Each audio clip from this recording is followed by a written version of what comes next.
So here we are talking about Sarvets All Stars, right? I know it's no. Fat Albert, this is my Fat Albert. Let's go. He real Super Albert. Super Albert.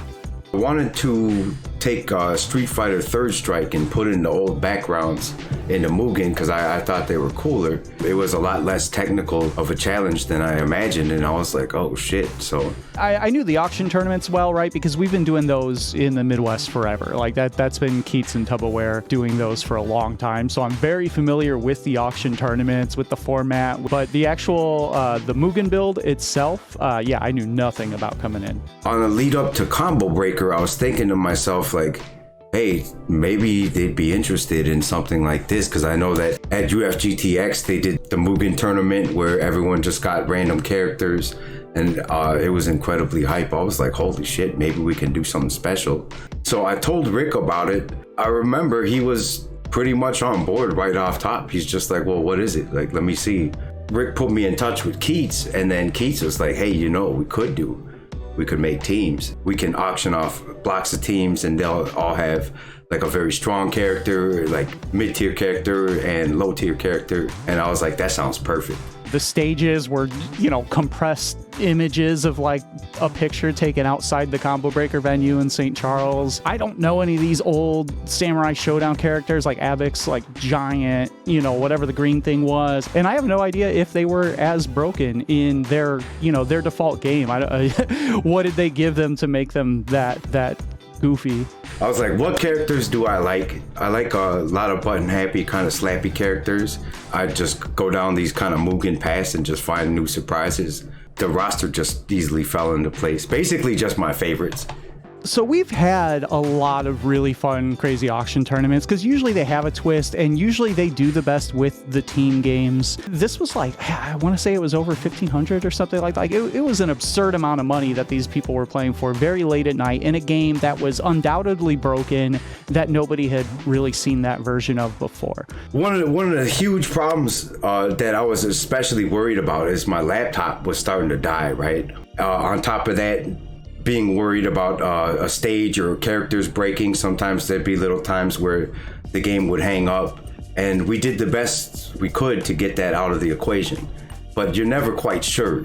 Pretty famously, there is no VOD of Sarvets All-Stars, right? And this was not an intentional thing where I took it down or I sub-locked it or it got DMCA'd or whatever. That night was probably the single worst day/night of streaming I've ever had. I had built a new streaming PC. We have to test everything constantly to make sure it won't blow up in the show.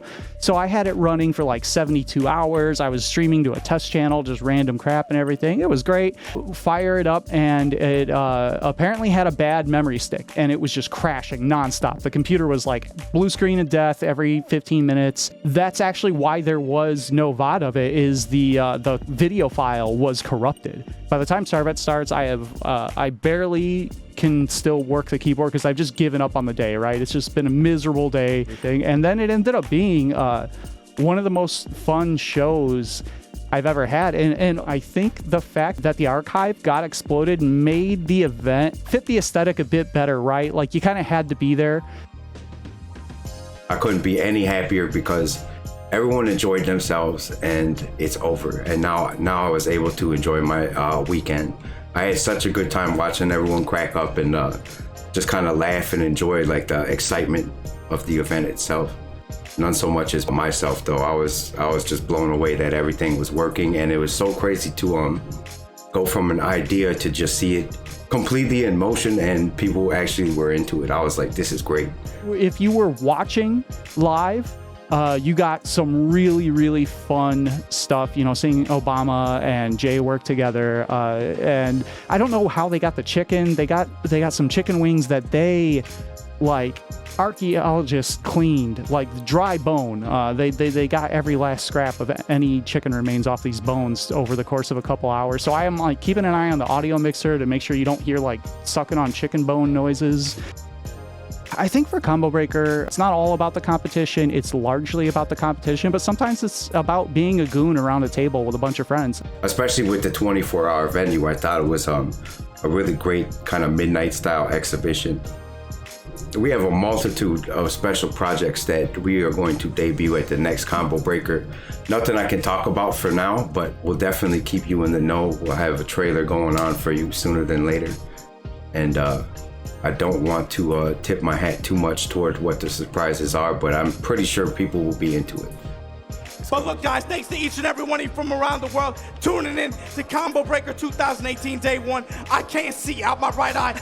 I got glaucoma. This shit's hereditary. I can't control it. But look, I need you guys to come back at 10 a.m. Central tomorrow morning, because we got Guilty Gear. We got some Dragon Ball. We got Street Fighter 5. And baby, you better believe we got Tekken, Under 9 Invert, Blaze Blue, everything under the stars, baby. Day 1. Combo Breaker Day 1. Hey, Let's you think go. this is esports? You think esports?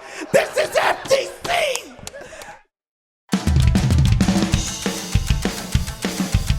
I just felt like, it's summertime, everyone's chilling poolside, everyone's like enjoying their Memorial Day weekend. I'm like, this is the perfect spot. And especially chose Friday night so I wouldn't have to worry about it all weekend. I wanted to get that out the way, yeah, absolutely.